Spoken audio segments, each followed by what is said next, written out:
All right, so that is punishment, right? But now, see, what they did is they did what a lot of times we do when we're implementing punishment, which is it became less about, okay, we will punish ourselves or each other for distracting behavior. And then it became retaliatory. And that's what's really super important to notice about punishment is that there are times when it is effective and times when it is ineffective. First off, Skinner said that we should have a ratio of 10 reinforcements for every one punishment that we invoke with our learner. So whether we're talking about a rat or we're talking about a dog or we're talking about a child or we're talking about our spouse or we're talking about our employee, it doesn't matter. We should have 10 reinforcements for every one punishment.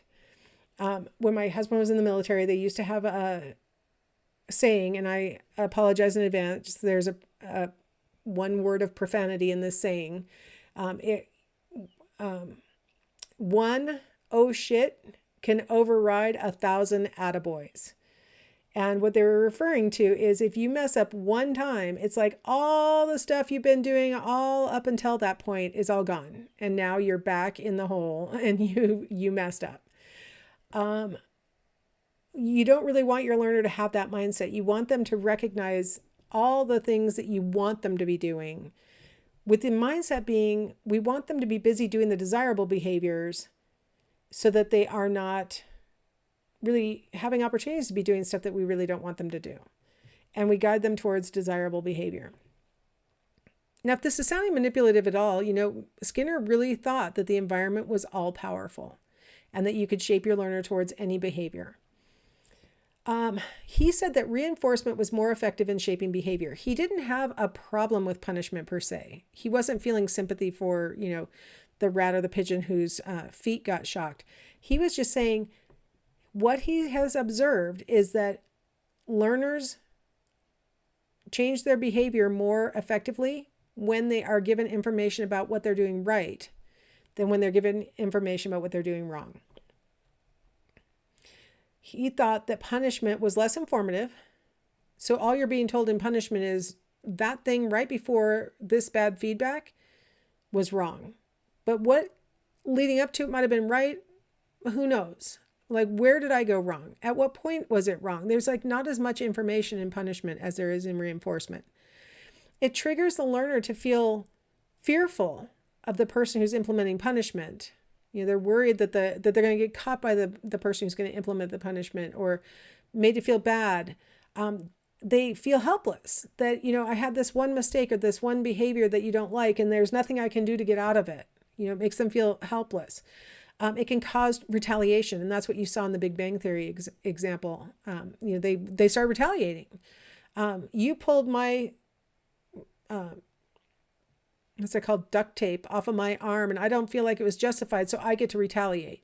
Like, that's how the learner often feels, that the punishment isn't justified, and now I want to somehow get back at the punisher. And so instead of having just feedback, now we have, like I was saying before, like this power struggle, right? And then probably the worst part is that, and Skinner saw this in the rats and in the pigeons, that when the observer who could mete out the punishment was not present, you saw more negative behaviors. The learner was like, oh, good, I'm not going to get caught and can do all the stuff they're not supposed to do. And that's what you see with children. I mean, when you tell your child that they don't get to play with their Xbox for a month, and then you have to go to school and you have to go to work, and there are times when the child is home alone, you don't think that they are A, playing with their Xbox, or B, doing the very thing that they got punished by the removal of the Xbox for doing when they were caught for it. They're going to do it when you're not home. They're going to do it when they're not going to be seen. And so the beauty of reinforcement is that they want to be seen doing the desirable behaviors. Hopefully they're less busy. They have less time to do the negative behaviors because you keep them busy with the positive behaviors. That's the basic intention. All right. So we had those two big theories, classical conditioning and operant conditioning. There are some other learning approaches that apply to personality. Clark Hull, he talked about the role of trying to reduce drives. This sounds really similar to, Freud with this homeostasis that he talked about a little bit, that you want this balance and stuff. Clark Hull talked about that also. You don't want to be hungry. You don't want to be cold. You don't want to be too hot. You don't want to be thirsty. You don't want those are the kind of drives that you don't want to be bored. These are the kinds of drives that you would want to alleviate. Those are going to lead to habits, he said. Those are associations between a stimulus and a response, so that you start doing certain behaviors without even thinking about them, because once the stimulus appears, you just naturally, automatically, and without thinking about it, have a response. And he called those habits. I have a habit I'm trying to break right now. I'm trying to tell as many people as I can so that I become accountable. I have an association between there's a whole bunch of embarrassment in this story, so don't judge me, but I like to watch Married at First Sight.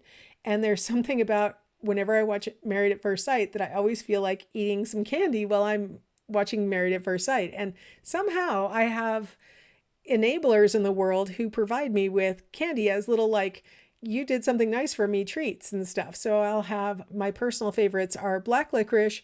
I like hot tamales, and I like lemon heads. And so if one of those is in the house and I'm watching Married at First Sight, I'm like, I am entitled to eat some of my candy. It's like this crazy show comes on, must do this response. So I'm trying to get rid of that habit. I'm trying really hard to not eat, 100 extra calories that are pure sugar while watching a pretty fluffy show. But I see what Clark Hull is saying, because there's something bizarre about how like the show comes on and I just feel like I want to do this response of eating the candy. One of the things that Clark Hull added was this idea that stuff is going on inside of you, right? Like internal states. So he emphasized internal states and the environment. He was not as much of a radical behaviorist as Skinner, who said, let's not talk about what's going on inside of the person. All we should be studying is that which is directly observable. Clark Hull agreed with the, we should only, study stimulus and response, but he had this organism component that is a nod to the fact that some stuff was happening inside the person. But he talked about how, our internal states interacting with the environment can help us to direct ourselves towards distant goals, and how, the behaviors that are required to get ourselves to the goals can be learned through sort of basically learning principles, reinforcement, association, stuff like that. And then Dollard and Miller, they combined something that I feel like is kind of antithetical, but psychoanalytic theory combined with behaviorism. So they developed a type of social learning theory, a type of, you have some predispositions, your parents were really super important, and there's some stimulus and response going on. Now he went one past Hull by not just using the word habit, but saying there are habit hierarchies. He said that, certain habits are going to be more pressing or more likely to be invoked than other habits. Like there's a hierarchy of which ones will be displayed at any given time. And really that your personality is the sum of the probabilities that any particular response will occur at any given moment. Like what is the strongest habit given this set of stimuli in the environment right now? That's what we would describe as your personality. He says that in addition to these primary drives that Hull talked about, he acknowledged secondary drives. And these are drives that are learned by association with, satisfaction of the primary drive. So I mentioned a lot of primary motives earlier on when I talked about reinforcement. It would be things like, food, sex, fun, all those kinds of things are primary drives. Secondary drives are things that get learned because they are associated with the satisfaction of the primary drive. So if we use fun as an example. So fun is a primary drive.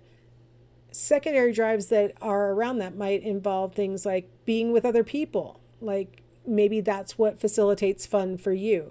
Maybe it's maybe a habit or a secondary drive that you might have would be obtaining certain things that will facilitate your fun, like getting your video game system and video games and the right kind of controller and all these things might be part, like that drive to want those things would be a secondary drive because they would support your primary drive of wanting to have fun. And this is the mechanism that you're using for having fun.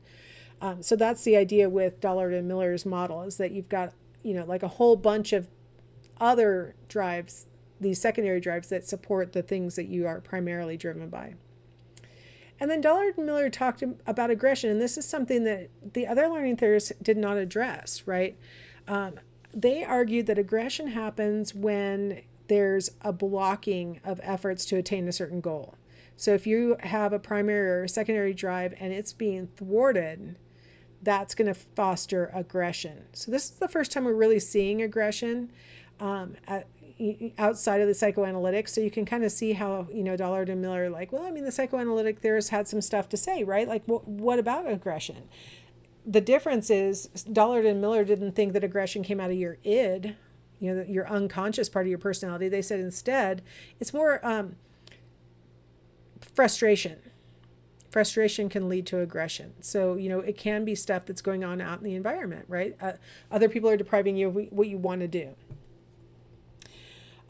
Now, another thing they introduced, and this is something that we're going to encounter again in class, but this idea of approach avoidance conflicts. You have in you, according to Dollard and Miller, these internal conflicts when confronted with things out in the world. Should I approach that thing or should I avoid that thing? Is this something good or desirable?